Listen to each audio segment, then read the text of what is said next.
In Palestine, the Hamas resistance movement denounced Israel for trying to impose a false narrative on the detainees ahead of a meeting of the United Nations Security Council to address the situation of the Israeli captives in the Gaza Strip.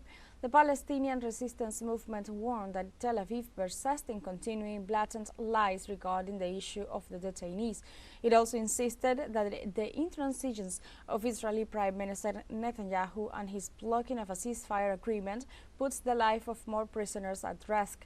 In this regard, Hamas demanded that the United Nations Security Council take immediate action to stop the genocidal war and investigate the war crimes and ethnic cleansing against civilians in Gaza, and has also called for action to release Palestinian prisoners held in Israeli regime jails.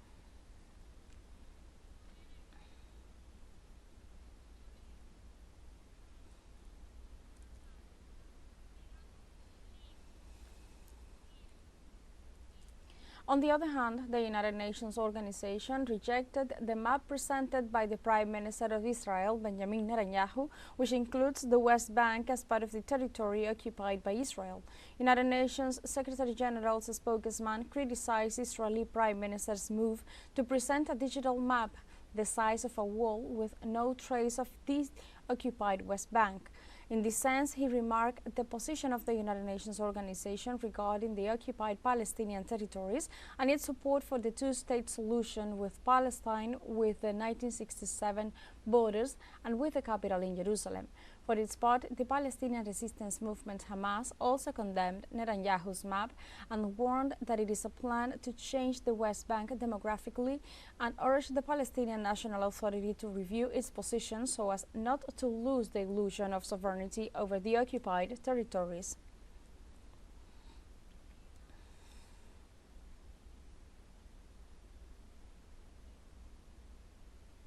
The United Nations organization also condemned the escalation of Israeli violence against the West Bank. The United Nations Special Rapporteur on the situation of human rights in the occupied Palestinian territories, Francesca Albanese, warned that Israel's genocidal violence in Gaza could spread to the occupied West Bank and other parts of Palestine. Francesca also warned that the recent intensification of Israeli operations in the West Bank, which is separated from Gaza by Israeli territory, marks a dangerous escalation, saying there is growing evidence that no Palestinian is safe under Israel's unrestricted control.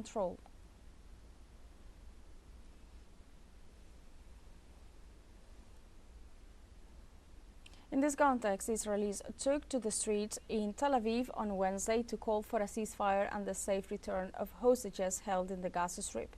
The rallies have been going on for 4 days in a row, following the recovery of 6 dead hostages from Gaza and after Prime Minister Benjamin Netanyahu dismissed making any concessions in stalled talks towards a hostage release deal.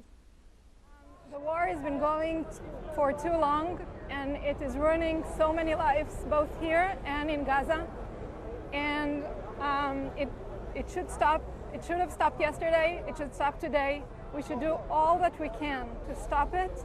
And every person in Israel should be out here in the streets and protest and make this government change their mind and make a deal as soon as possible. I am here because we have a lot of brothers, sisters, children, parents who are not with us. They are in Gaza and we are so close to them but so far away from them. And we are just waiting for them to come back to us, to come back alive and not in coffins. The Arab League accused Israeli Prime Minister Benjamin Netanyahu of preventing a truce in the Gaza Strip and rejected any plan to permanently occupy it. The organization's Secretary General Ahmed Abu-el-Gheid criticized Netanyahu's demand to keep his troops in the so-called Philadelphia corridor, contrary to what was previously agreed as part of the ceasefire negotiations. He also warned that the presence of Israeli soldiers in this corridor represents a violation of the bilateral peace agreement signed in 1979 and demonstrates Tel Aviv's desire to prolong the war for political and personal gain. In this regard, Abu reiterated the urgency for the world to pressure Israel to end the war and to eliminate the danger of a regional escalation.